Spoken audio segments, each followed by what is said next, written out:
Welcome back. We're going to go through the Astronomer of the Week, and since it's been Women's History Month, if you haven't picked up on that, I've been focusing on the Harvard computers.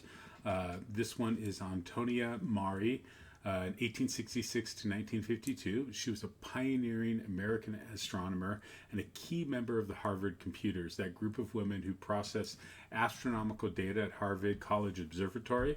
And she was known for her independent spirit and her meticulous approach.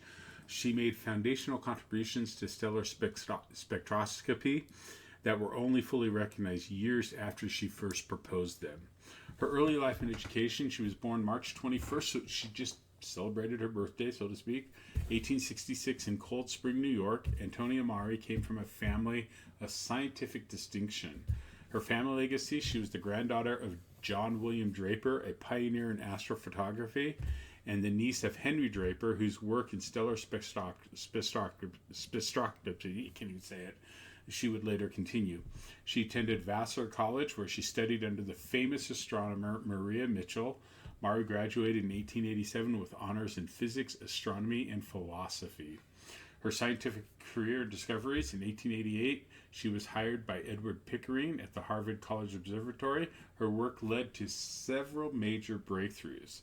Her spectroscopic binaries: she was the first to calculate the orbit of spectroscopic binary star Mizar A, so that's Ursa Majoris.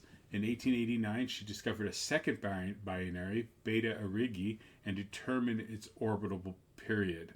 She came up with a new classification system tasked with cataloging stellar spectra for the Henry Draper Memorial. Maury found existing systems, like those of Annie Jump Cannon, insufficient. She developed a more complex system that included C characteristics, a distinction based on the width and the sharpness of the spectral lines. That led to a conflict at Harvard. Pickering rejected her system as overly complicated, leading to a strained relationship between them. She eventually left the observatory, and she did that multiple times, to teach, but she would return intermittently, insisting on receiving proper credit for her work. Her insights were well ahead of her time. Her C characteristic eventually allowed astronomers to distinguish between giant stars and dwarf stars of the same temperature. The Hertzsprung-Russell diagram can be traced directly back to her. The Danish astronomer, and we'll cover him, Einar Hertzsprung, recognized the genius of her system in 1908. He used her classifications to help develop the Hertzsprung-Russell diagram, a fundamental tool in modern astrophysics, which you can see. One of my favorite copies of that I've just included as the image here.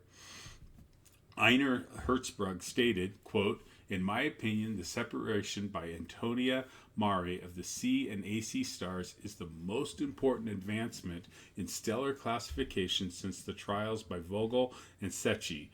To neglect the C properties in solar spectrum, I think, is nearly the same thing as if a zoologist who had detected the deciding differences between a whale and a fish would continue to classify them together."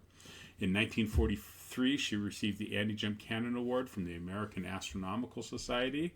And the lunar crater, as you can see here, Maury, and a number of other small ejecta craters are co-named with her.